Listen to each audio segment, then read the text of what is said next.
She laughed. I can't bring friends here.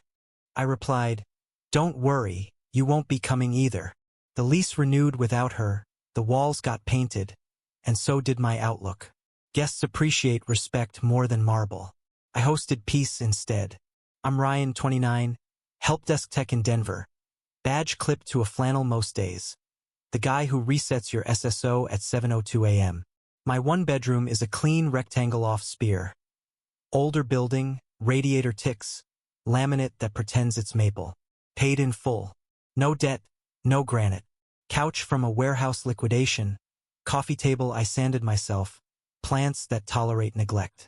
It isn't Instagram. It's mine. Amber is 26, salon receptionist, building her creator brand. Vowels stretched like taffy when she says, partnership. She rents a room in a 4-bedroom in Capitol Hill with 2 ring lights and a chore will nobody follows.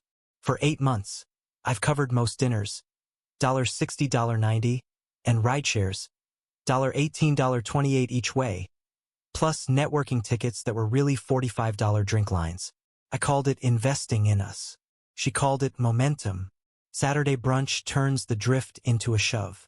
I'm at the end of the table with her friends, nursing black coffee because the Bloody Marys taste like pickle juice and regret. Amber leans in, stage whispers but projects. I can't bring people to his place. Feels like a starter dorm. Laughter pops like bubble wrap. I hear my name without hearing it. My jaw goes quiet. The check lands. I tip 25% and leave first. At 3:11 p.m., near the REI flag, she texts about our double date. Your apartment is embarrassing. 3 dots. Then a follow-up. Can you Uber me? I stare at the screen until the letters steady. I reply, don't worry, you won't be coming either. Sent blue, no flourish. Then I open my notes app and type a header. Subsidies. Under it, dinners, rideshares, content tickets, 1 ring light bulb, 3 last-minute salon lunches. I'm not invoicing, just naming. At 6:20 p.m., I walk into the brew pub where we'd planned to meet her friends. I order a Pilsner and a soft pretzel. When Amber arrives 35 minutes late, damp from a drizzle she didn't dress for, she performs the ritual. Rummage, gasp, hand to chest. I forgot my wallet. The table looks at me like I'm the designated adult. I say evenly, I'm paying for me. I slide my card, sign for $19.83, and move the receipt toward my glass like a paper gate. Her friend Mara covers Amber with a tight smile, that brittle solidarity that fractures later. The room goes quiet. No shouting, no lecture, just the dull thud of a boundary standing up. Walking home, I catalog the new policy like I'm writing a ticket in Jira. Split checks by default. Transportation is each person's responsibility. No, I'll Venmo later unless it actually arrives, timestamped. Hosting means the host buys the snacks they want. Guests bring what they drink. If you mock where I live, you don't get to be there. Simple. She calls twice at 10:04 and 10:05. Decline, decline. A text lands. You're being financially abusive. I breathe, then draft. We're adults. I'm paying my part. You're responsible for yours. I do not send a screenshot of the last 8 months of receipts. I do not send the Lyft history that looks like a barcode. I put the phone face down and wash dishes. Sunday, she posts a story from a rooftop, captioned, Boss Girl Summer, no scrubs, and I finally laugh. Not the cruel kind. The kind that releases pressure. I swap my cracked screen protector, vacuum the rug, oil the cutting board. At noon, I buy a 3-pack of microfiber towels and, because I'm feeling ceremonial, a $12 succulent. If the apartment is a starter dorm, it's now a dorm with tidy shelves and a thriving Haworthia. At 4:32 p.m., Amber texts a new tactic. You're choosing money over love. I answer, I'm choosing respect. Then I add, if you still want to talk Tuesday, we can. Public place, split bill. She reacts with a thumbs down. I archive the thread. Monday at work, I'm faster on tickets. Cold clarity does that. At lunch, I move $200 from checking to savings, the amount I would have burned on tapas and Ubers this week. Little ledger victories. I'm not punishing her. I'm discontinuing a subsidy she decided was a right. That night, a mutual friend pings, "Dude, you humiliated her."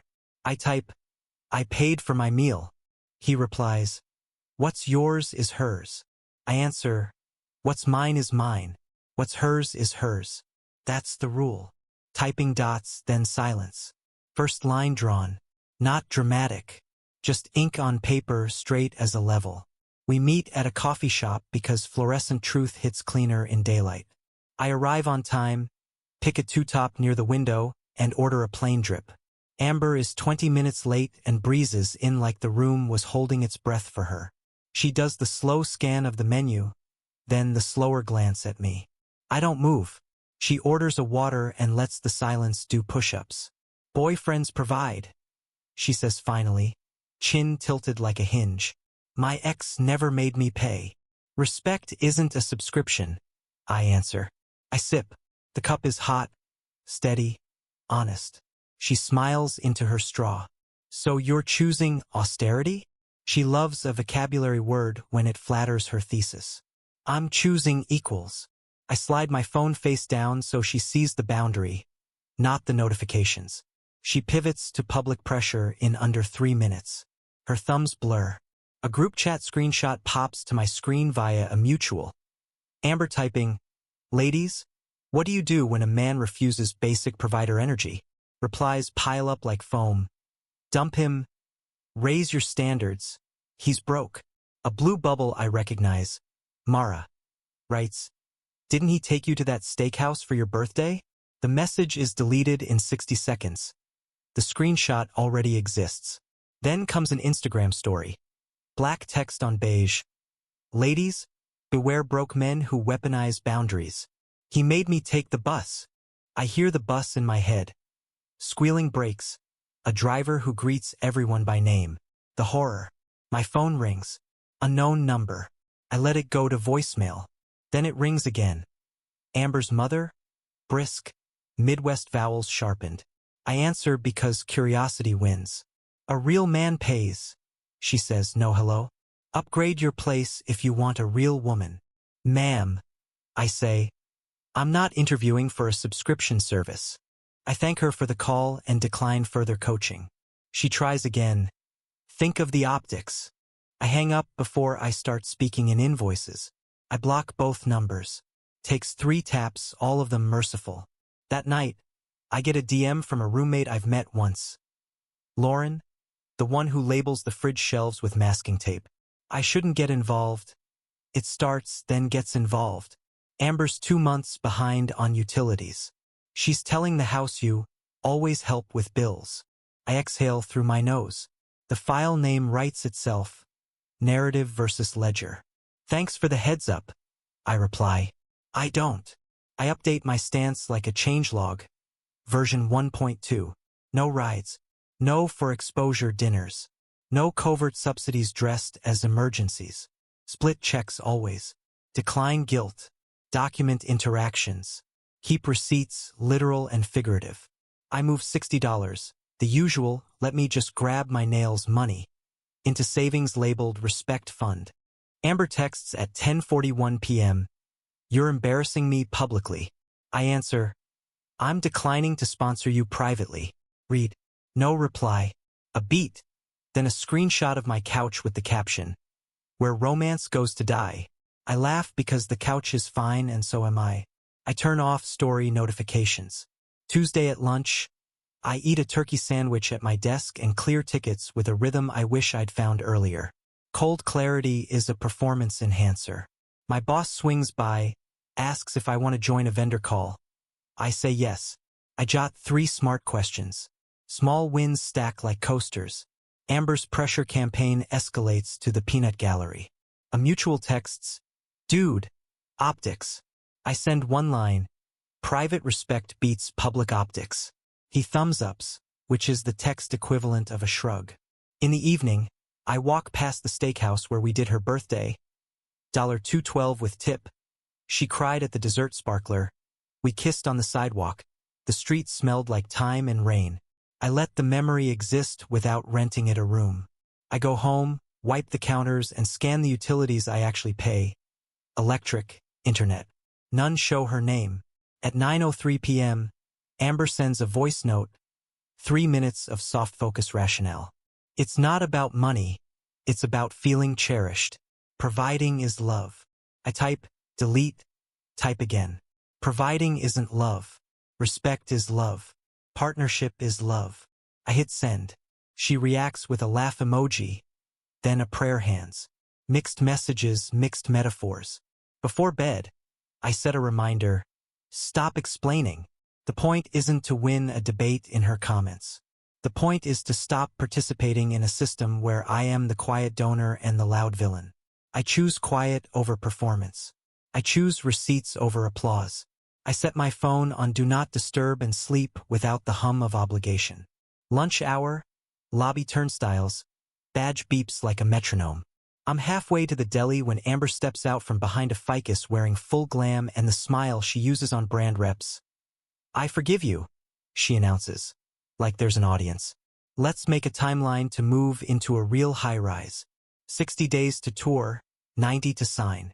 She's already scrolling through buildings with names that sound like colognes. I'm not moving, I say. We're not cohabiting. Please leave. I keep my voice corporate soft. She laughs like I'm adorable. Security glances up from the desk. She tries a new tack. We can fix your taste. Granite. Valet. Packages that don't sit in the hallway. I tell her again. She ups the volume. I wave over Leo from security and say, escort, please. She calls me controlling as she's walked to the glass doors. My co-workers pretend to be fascinated by a fern. At 1:47 p.m., my landlord calls. He never calls. Hey Ryan, he says carefully. Congrat, question. Your fiancé asked me to hold a 2-bedroom that's opening and list her as primary for business mail. That ring a bell? It does not. I tell him I'm not engaged. I haven't requested a unit, and no one is authorized to act for me. He emails a note for the file and adds a sticky. Do not accept third-party requests. I forward it to myself with the subject, boundary documented. The next morning at 7:06 a.m., my credit monitoring app lights up like a runway. 3 new credit card applications. You started. 1 store, 1 travel, 1 general. SSN matches mine. Phone and email point to Amber. I don't panic. I prioritize. I open my freezer to the P's because that's where I keep the file of things not to lose. Passport, birth certificate, the list of bureau phone numbers. I freeze my credit with Equifax, Experian, TransUnion. I request fraud alerts and pull the hard inquiry details, saving PDFs. Then I call the non-emergency line and file a police report to document attempted identity theft. The operator's voice is kind and bored, which is perfect. Bored means routine. Routine means solvable. I get a case number, 25 to 184,389. At 1:33 p.m., my buddy Jamal texts, dude, she's at Lexus on Colorado, signing papers. I think he's joking until he sends a photo from the sidewalk. Amber at a desk, pen hovering. The caption, she said the surprise is ruined. I take an early break and drive over. Sales has already pre-qualified, using a just-approved retail card whose limit wouldn't cover the mats. Amber clocks me, flips her hair, and says to the sales guy, there he is, Mr. Provider, the one who told me to handle the boring docs. I ask to speak to a manager. We step aside under a banner that says December to remember in October, which is on brand. I explain there's no authorization, no joint anything, and that my credit is frozen. He frowns at the screen. It shows an approval. I point to the case number in my notes and the alert I placed. He stalls. Amber cycles explanations. It's a surprise he planned. Misunderstanding. We live together so it's fine. He told me to handle docs. I say, we do not live together. Check my license address. Police arrive, 2 officers, patient posture, pens out. They separate us, compare timelines, read the application, and ask who provided the SSN. Silence is its own answer. I hand over the fraud alert confirmations and the landlord's email. The senior officer says, ma'am, you're not authorized to open credit in someone else's name. Even trying is a crime. He turns to me. You want to press charges? I nod once. The pen moves. The attempt dies in fluorescent light. They issue her a summons on attempted fraud/identity theft. It's not cuffs. It's paperwork. The grown-up kind with court dates and consequences. Amber pivots to prophecy in the parking lot. You'll regret this when I'm famous. I pocket the case number, text it to myself, then to my email. Double redundancy. My heartbeat slows to something measurable. On the drive back, I narrate the procedure out loud like I'm teaching a class I wish I'd taken at 20. Freeze credit. Document inquiries. Police report, non-emergency. To timestamp. Notify landlord. Notify employer security if a scene happens. Save PDFs to cloud and a USB. Fax over feelings, always. At my desk, I write a short memo to self with headers. Incident lobby. Incident landlord. Incident credit. Incident dealership. Under each, bullets with times, names, amounts, and who said what. I don't need the story to be dramatic. I need it to be legible. HR doesn't ask for it, but I keep it ready. This is what dignity looks like on paper. A file path and a quiet spine. At 6:12 p.m., Amber texts. You made me look insane. I reply, your actions documented themselves.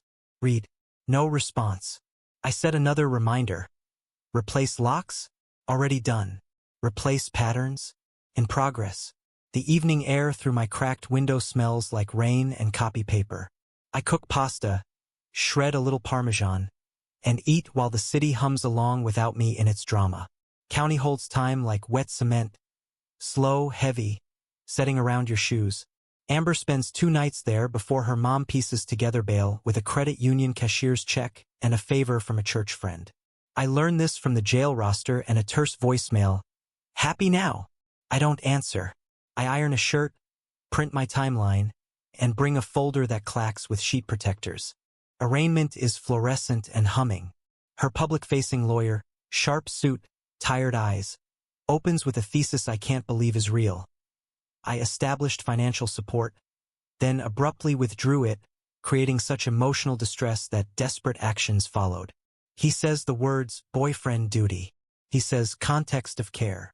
The judge raises one eyebrow and lets it hover. Counsel, she says, voice like a level line. Are you representing that rideshares, dinners, and birthday steaks justify identity theft? Silence. Then a brittle, no, Your Honor, merely that mitigation is relevant. The prosecutor slides a stack across, applications, timestamps, my police report, the dealership manager's statement. My turn is brief. I confirm we never cohabited. We share no accounts. I revoked access when asked for no contact. I hand up receipts. Fraud alerts, landlord note, lobby incident, Jamal's dated photo, the dealership's voided form. The judge reads, taps the page with a capped pen, and exhales. A plea deal lands like a gavel laid gently on felt. Probation for 12 months with early termination possible at 9 if fully compliant. Restitution. 2 years of credit monitoring reimbursed to me. $19.99 per month x 24. Plus the bureau fees for freezes and the locksmith after the lobby scene. Mandatory counseling. Financial responsibility and boundaries. 12 sessions minimum. Proof filed quarterly. A permanent no-contact order. No calls, DMs, drive-bys, proxies, or business mail. Violation escalates to jail time. The judge asks me to confirm a safe mailing address for court notices. I give my box at the UPS store on Spear and West 9th and write it twice so no one pretends it's smudged. Outside the courtroom, her mom angles toward me with a Midwestern smile that is all teeth, no warmth. You ruined her life over paint and pride, she says. You could have just upgraded your place and acted like a real man. I keep my voice low for the hallway mic. I renewed my lease without her, painted my walls, and kept my name off fraudulent apps. She scoffs. Enjoy your little dorm. I step aside so she can pass. We don't touch. At the clerk's window, I ask for certified copies. No contact order, plea terms, restitution sheet. The paper shield feels heavier than it looks. corner stapled, blue stamped, official even before it hits the folder. I label the tab court, Amber 2025, and slide it between credit and landlord. I log the time, 2:41 p.m. Back home, I address the flimsy spot I've ignored. The cheap peephole camera that lags and dies when it rains. Off the hinge, into the trash. I install a real system with a wired doorbell cam, motion zones, and a chime that doesn't sound like a broken toy. I pair it to a tablet I keep on the console table beside my Fluke multimeter. I set alerts, people on, vehicles on, squirrels off. Then I call the bureaus again and place extended fraud alerts. A 7-year note that says, in effect, call me before anything. I set up a passphrase only I would use, a model number from my first bike. I add freezes to my check systems and LexisNexis files because I'm done policing just the front door. I write down every confirmation code in block letters. Routine eats chaos if you feed it enough numbers. Friends swing by at 7 with paper bags and a cheap roller set from the hardware aisle. Jamal brings Al Pastor tacos that leak orange joy. Lauren from my building brings blue tape and a playlist with no sad songs. We move the warehouse sale couch, throw down a drop cloth and cut in the edges. 2 coats of Pearl District. Turn the living room from rental sallow to calm. We talk about nothing tactical. The Nuggets' chances, a neighbor's ridiculous parrot, whether anyone actually enjoys IPAs. I keep glancing at the doorbell feed. Not because I expect trouble, but because the clear picture is a kind of breathing. When the last wall dries to a soft mat, they leave the rollers soaking in the tub and we stand in the hallway to admire the evenness. My place doesn't look rich. It looks chosen. I Venmo Jamal for the tacos and toss him the roller tray he bought. He tells me to keep it for future boundaries. We laugh. It's dumb and perfect. Before bed, I slide the certified copies into the fireproof pouch with my passport, then scan them to cloud and a USB that lives in the freezer beside the peas. I note the restitution schedule on my calendar. First payment due within 30 days. If it arrives, fine. If it doesn't, small claims is boring and available. I set the new system to away and watch the blue circle go solid. My heart finally matches it. Steady, lit, not frantic. Actions, not threats. Paperwork, not panic. Painted wall, locked door, silent phone. I sleep. Lauren texts me a contact card with a single note. For context, this Evan, an ex from 2 summers ago. We meet for coffee at a place far from Capitol Hill and sit under a chalkboard menu that still lists seasonal lattes from last year. He talks like someone who finally found the off-ramp. Same script, he says, palms open. Fast love. Then the upgrade jokes. Then I'm the CFO of a relationship LLC I never formed. He shows me a folder on his phone called Receipts. Screenshots of texts. Your sedan kills my vibe. Ask your HR about relocation. Lease papers are boring. Just sign. One image is a Pottery Barn cart totaled at $1,483. Captioned, surprise you. He canceled the order and got 3 days of silent treatment followed by the word stingy in a group chat. Lauren also loops in Mateo, an old roommate who once split a garden-level place with Amber. Mateo's story is worse. I woke up to a landlord text about our new lease, he says. She'd filled a form listing me as co-tenant and verbal guarantor. I was in Durango for work. She told folks I backed out. He quit the apartment hunt, changed his number, and paid a lawyer $300 to send a single, perfect letter. The application evaporated. He shrugs. If I'd known other people were dealing with it, I would have moved faster. The stories keep patterning. Fast attachment, upgrade insults, cost shifting that feels like an apology you make with your card. And when the subsidy ends, the paper tricks begin. Evan once found a store card in his mail with his name misspelled and her email listed as contact. Mateo discovered a Sephora package for his self-care that happened to match Amber's shade and skincare stack. A third guy, Dylan, the condo ex, co-signed a coupe because we'll both use it, then watched his score crater when 2 payments went missing. He sold the car at a loss and let his pride rot quietly. This time, the circle doesn't retreat into private embarrassment. We compare notes. We screenshot everything.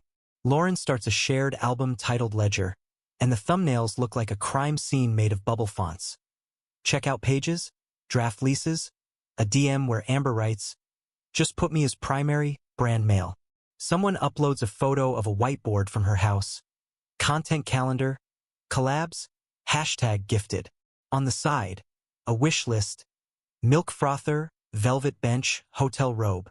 Next to it, in a different hand, pay Excel?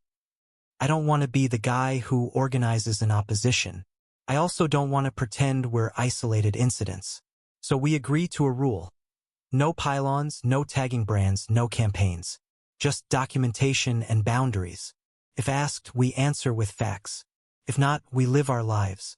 Meanwhile, the public face phrase. Brands that sent her free serums, 3 I recognize from boxes on her floor. Get a polite tip with links to court calendars and a local news blurb about identity theft charges. Not from me. The mugshot montage appears in 2 Reddit threads and 1 burner Instagram that smells like old roommate energy. Her follower count, 2,300 last I checked, drops under 500 over a week. Comments shut off. Stories go from soft life to walls of text about haters and weaponized boundaries. The algorithm does what algorithms do with friction. It stops pushing. A DM arrives from Dylan, labeled Condo X, who I only knew as a myth told over drinks. "Thanks for pressing charges," he writes. "My luxury place she bragged about? Smaller than yours. Choe was a nightmare." He sends a photo of a kitchen that looks like a hotel minibar. He signs off with, "You didn't ruin her life. Paper did." I save it, then delete it from my camera roll because I don't want to collect trophies. I feel relief, not revenge. The difference sits in my body like a chair that finally fits. Sunlight through the new eggshell paint catches a dust mote. For once it doesn't look like judgment, just proof that light exists. I wipe the shelf anyway because relief doesn't mean I live in lint. I forward the restitution paperwork to my budgeting app and enter the line items. Credit monitoring reimbursements due monthly, court fees due now. A calendar ping reminds me to call the bureaus to keep the extended alerts. I do it on speaker while rearranging my bookcase. I swap the order, manuals on the bottom, router, washer, tax prep, then novels, then the folder labeled Amber 2025, tucked behind the multimeter case like it's boring, which it is.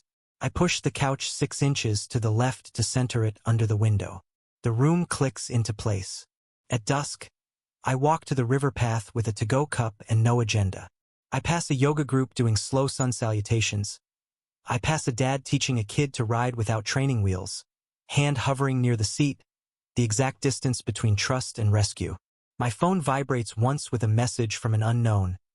"One day you'll regret not investing in a queen." I block without ceremony and keep walking. When I get home, I set my doorbell cam to people only and watch a cat wander through the frame. I name the device front door reel. I set the volume to low. I light the smallest candle I own. I sit in the quiet and listen to my building breathe. The feed doesn't define me. The pattern isn't mine to fix. My job is baseline. Bills paid, locks changed, paint dry, ledger clean. I renewed my lease the first business day the portal opened. 12 more months of the same square footage and a profoundly different temperature. I rolled a fresh coat of eggshell over every scuff. 2 gallons, $64. Then swapped the slouching couch for a sturdier used one I found on Craigslist. $180, clean lines, no mystery stains. I rented a U-Haul van for $19.95 and added the $7 dolly because my back is not a hero. A 5x8 rug from the discount bin, $1.89, actually ties the room together. Rollers, tape, and a drop cloth ran $12. Add tacos for whoever helped move, $32, and a plant I didn't name, $16. Call it $420 and an afternoon with a roller to upgrade my life. The old Uber budget now buys a gym membership, $39.99/month, and Sunday groceries. I like walking home from the market swinging bags of eggs, pancetta, pecorino, and parsley. On Thursdays I test recipes like I test firmware. Small changes, steady heat, never scramble the eggs. Friends come over for carbonara and board games, code names, ticket to ride, the kind that reward attention and kindness. We split wine by the ounce and dishes by whoever's near the sink. Guests appreciate respect more than marble. I tell myself, and it keeps being true. The vibe is warm, not performative. Security hums along like a refrigerator you forget to notice. Credit is locked. Extended alerts in place. Passphrase memorized. The doorbell cam pings when mail lands and when Mrs. Patel's cat makes his nightly route. I've had four-person events this week. All neighbors, none dramatic. My inbox is quiet. The only automated noise is the monthly confirmation that my monitoring renewed. Reimbursable under restitution.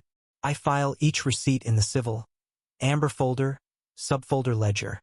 Then mirror it to the freezer USB because I am done relearning this lesson.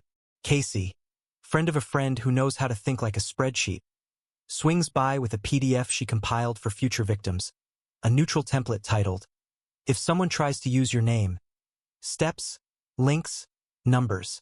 It includes a sample script for landlords, bureau portals, the non-emergency phrasing that gets you a case number without theatrics, and a one-page mythbuster. Authorized user is not equal to joint account. Leases require consent. Surprises don't have billing addresses.